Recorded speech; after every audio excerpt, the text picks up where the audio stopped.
Welcome back, YouTube, and what is up? We have an Annie gameplay, one of the most interesting champions in WildRift that is often completely underrated. Annie's gameplay loop is very simple yet super powerful. But what makes her so special, what makes her so good, and why is she so underrated? So first off, Annie as a champion has a one signature move. It is Flash into Tibbers. However, in WildRift, Annie's ultimate is slightly different. The ultimate has a second cast which will let Tibbers leap towards a designated target to then knock that target up. In the meantime, she will obviously deal even more damage, so you have a CC in the form of stun with the fully charged passive into a knockup, which will then be enough to immediately throw another rotation or at least one additional first ability onto the enemy without them being able to do anything. To survive this, you need a proper rune setup, and not only this, you might even need defensive boots. If you don't have any of these, you might just get completely obliterated from the very start. Because look at the damage Annie just dealt to this Lissandra, and it's only going to get worse, because think about this. Annie does not have multiple, she only has two basic damage abilities. And with that, it's kind of insane. If in this instance she, I think, skilled, put another point into the first ability earlier, I think she might have gotten the kill. Which is something that usually on PC in the distant past, any players did. To put it into perspective, you have 1 point in Q, 1 point in W, 1 point in Q again. And I think you gain I don't know, is it 85 base damage in this game or 65? I don't really know. But it's definitely a decent amount of damage you gain. And now we reach the point, you see the Hexflesh in Ruins, where things become interesting.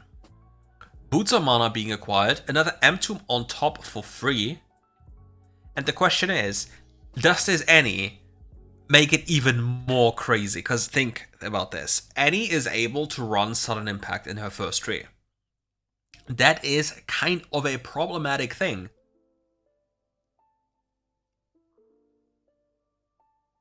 Lissandra goes for rotation down there, probably picks up one kill, Indeed gets one, gets another one, Kha'Zix gets both. Okay, so Lissandra isn't getting so much gold out of this play.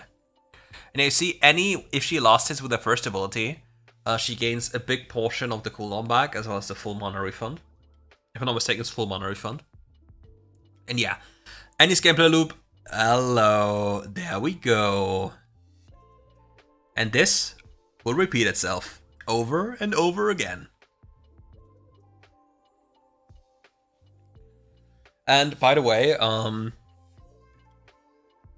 since I've streamed today and had some... Oh, let's see what happened here. There's no way she survives. She's just trying to play the wave. Clears out the wave, so...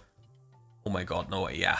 She cleared out the wave, made sure that there's not too much punishment early on, so it's okay.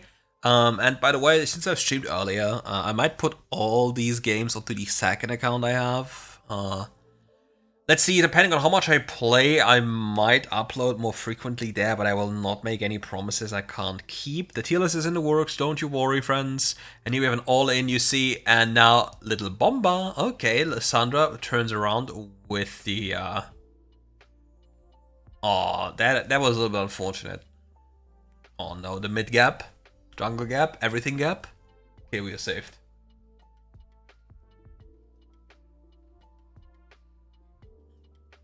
But yeah, Annie's damage is insane.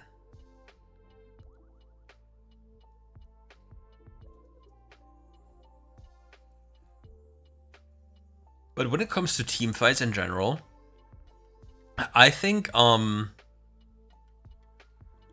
Lissandra just eclipses Annie. In potential, at least. In practical execution, it might be different. Because think about this, yeah? Lissandra goes into a fight and gets one assist, or is close to people dying, and then these frozen thralls spawn, and then they create zone. They have zone control and deal a lot of damage if they explode. But it's just potential of what could be happening. Whereas Annie, it's very straightforward. Similar to Lissandra's ultimate, you just press a button and somebody does a move. And yeah, you see, combo happens, big damage. Oh, she's out of range for the jump. Oh, it's so sad. But it's an insane amount of damage. Oh, too close. Oh, the Kha'Zix is getting denied by Tibbers. No, Tibbers! Tibbers! No! Tibbers griefed us!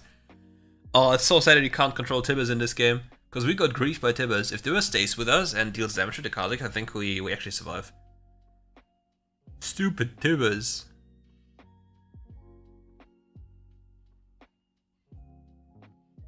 But yeah, even if you specifically itemize against Annie, it's really problematic.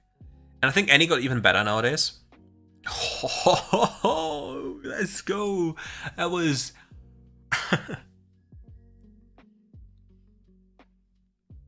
I honestly think Annie got a lot better as well. Because think about this, yeah? We have the rather one-dimensional playstyle of flashing onto a hex, flashing onto you with ultimate and killing you. And given its high success rate, right? Like super high success rate. We'll get giga value, generally speaking, from items such as Awakened Soul Stealer, because we'll get even lower cooldowns. But in mind, Awakened Soul Stealer should most definitely, like, as of right now, be the second pickup after Luden's Echo. Then we have Luden.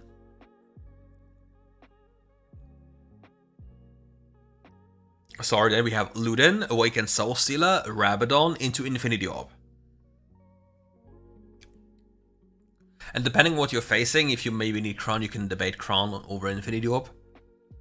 But I think most damage and just overall super high impact, for example, within Awakened Soul Stealer, is just too good. It's just too good. Okay, Alessandra getting hex flashed on. We have the Tibbers jump available, jumps into the Kha'Zix. Kha'Zix gets nearly comboed as well, loses half his HP in an instant. Now I did go for the rotation to make sure that this gold is properly distributed, and let's see if the Draven walks mid lane or if the Annie walks back mid lane. Okay, this should be fine now. We walk to minions, so we stun him, we probel away, we flash away. Okay, nice rock ult, and the Kha'Zix actually cancel an auto attack. Kha'Zix actually canceling an auto attack did get him killed, because he got really, like, he was like, okay, I need to kill. But really good itemization by the Kha'Zix. Look, he has Gluttonous Griefs into Executioners because of the Soraka global ult. It's really, really good pickup, because it's just very good overall against this type of team with Soraka. Into Youmuu's Ghostblade. Like, it's a really, really good pickup. Really, really good.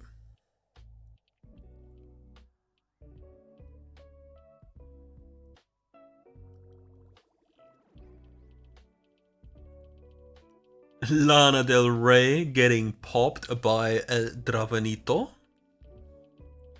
But we have another Hex Flash gaming situation. Alert, alert, the Hex Flasher is coming. Boop, and here we go.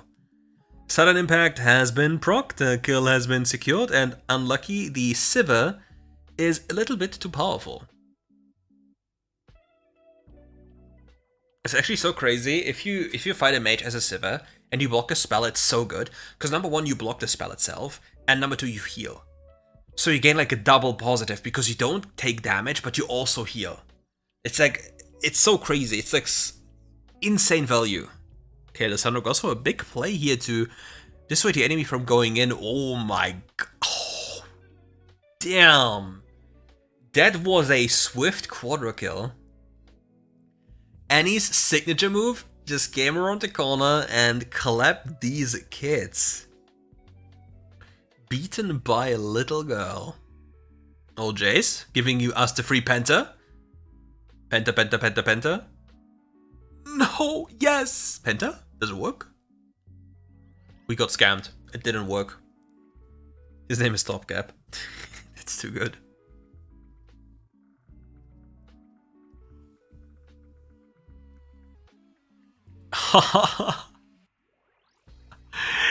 That was an absolute stomp. No, I just love seeing Eddie. It's so cringe as well. Like, imagine you're just chilling on the Rift, you're like, yeah, I'm having a good day. And then it's like, there's like an Annie flashing at you on cooldown with Hex Flash and just completely one-shots you. And then you look at the enemy team and like, well, the issue is, she's the only true AP damage champion on the enemy team, so you can't really itemize properly into the enemy team.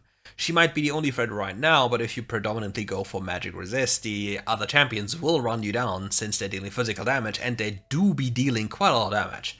Kind of an interesting pickup by the Moonbro not having Titanic Hydra on this champion. That is very, very surreal, because like Mundo just gains so many benefits from Titanic Hydra, considering he also gains so much AD as well from simply existing with his ultimate. Oh, hello! Nice ultimate by the Lissandra onto the Soraka, but it's simply not enough. The Tibbers does a good job, but the Ignite is not enough as well, so Draven has to finish the job.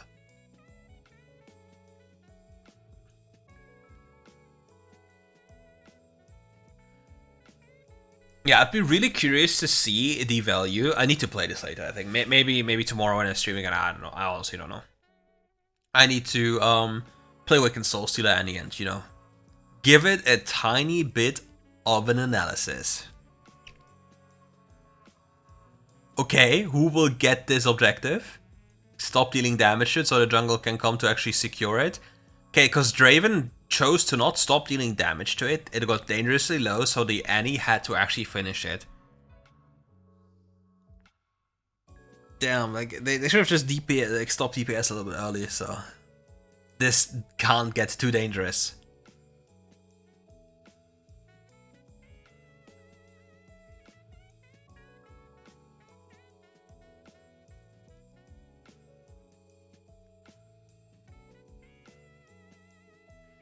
Oh man, it is always the same. Oh my god, the engage on him. Nice Soraka healing on top. Yeah, that is just annoying as hell. But now it's basically Siva's dream scenario though, no? Like you have a big T-Hex there, a lot of targets, and the Ricochet Blades go through all of them. And like even Tibbers as a minion. Oh, and there she goes again. Awakened Soul Stealer stocks going crazy. The amount of ability haste this Annie has is surreal. Yeah, I would definitely, like, if I was her, I would definitely give it a shot to just swap it around, to just put Awakened Soul Stealer second instead of fourth.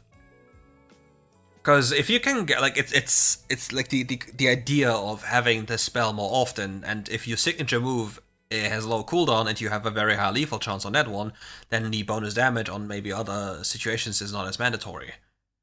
And then you have more gold, and with more gold you can have more items, and with more items you have higher chance of killing people again, and yada yada yada.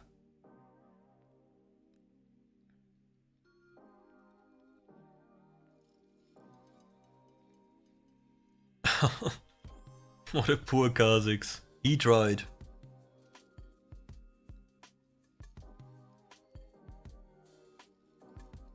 This dragon obsession is insane. Like, the enemy already had a dragon. Why do you care about this dragon so much? It just doesn't matter. Like, playing the map is generally just better. Because think about this. This dragon is like 7 haste. That's less than... It's like 10 haste is 400 gold in the form of the Ring of Revelations. Or a mountain dragon is barely any resistances. If you don't even have resistances board, it's like nothing. So you're spending so much time, resources, and everything to gain something that is probably worth less than 100 gold, when you can just walk somewhere and kill 2 minions and have the same, plus XP, in stats you actually might desire. Okay, nice try here, hiding, playing very dishonest, looking for an angle to hit an enemy with an ult. This round might have gone in here, very close. Kha'Zix looking to poke the enemy, and he's soon to be able to pick up the crown. In my opinion, it would be very nice or very important for Annie's team to generate vision control around this pit here, around Baron Pit. Because with that done, they can at least force the enemy to come close. Like, they constantly have mid priority anyway from the super minion wave, so that is already dealt with. Then they have to just make sure the enemy doesn't have any vision around Nashor, so they can bait them in to walk to Nashor the moment it spawns. Then they can just turn on him, because all it takes is Annie with Flash or Hack Slash Tibbers to just immediately kill someone. Like, now Annie will just walk bot lane and one-shot the Jace. Like, if he doesn't have Edge of Night, he's dead. Yeah, it doesn't take rocket science. And the Annie just gained 30 ability haste. She gained 30 ability haste and 15% of Jace's base movement speed. Tibbers jumps, and stun also connects, and we get another kill. And now Tibbers is nearly up again. Oh, nice try by the Kazakhs. He really tried for that one. But the karma damage is insane. Oh, Tibus is available. Oh, nicely flashed away. But we have the Tibus Yump. Look at him. He is going. But yeah, it's not enough, unfortunately. And it's just such crazy value. The ride is so insane for buffing this item. Like, honestly, like, this item is easily the most broken item in the existence of WildRift. And I think it might even eclipse the Solar Charge Split when it dealt true damage. Honestly. Maybe. Like, this item, I could just sit down and be like, well, I'm a greedy content goblin. I'm gonna make every single champion, every single thing, and just build this item and be like, yeah, that's a video, that's a video, that's a video. And I wouldn't even be wrong saying it's absolutely busted. Like, you know, there's playing for content and being like, oh my god, Black Cleaver is so broken right now, when in reality it doesn't matter. And it's like, oh my god, look at this new item, it's so insane. No, it's not, we're just all doing it for content. But for, like, Hextech Soul Stealer, the item before was broken, and now it's beyond insanely broken. Quick kill pickup here. Tibus jump ready, jumps to the car. Yeah, it's just so impossible for the Kazakhs to find these plays. And the only saving grace is Jace looking for the split push ending here, especially with no Nexus Shield available. And again, it's so crazy to see that apparently the Mundo is not even bothering with dealing with this Jace.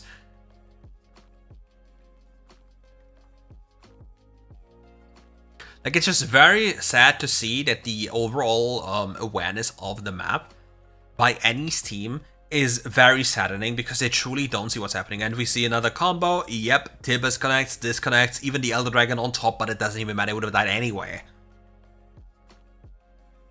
It's an absurd thing. Like, the time to kill in this game is so low.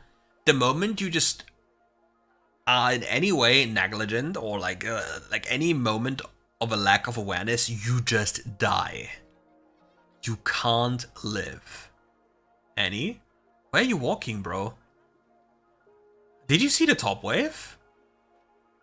Annie, did you see your top wave? Annie, did you see your top wave? If an enemy had a ward there in combination with TP, the game would have been over.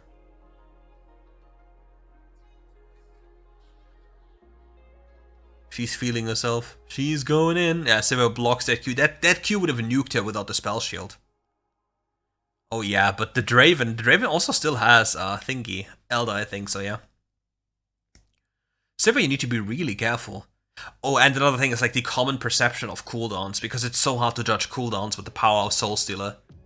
Awaken Soul Stealer, not the other shit item like Meta Soul Stealer. No, this is such a trash item. Whoever thinks item is good, we need to have a talk.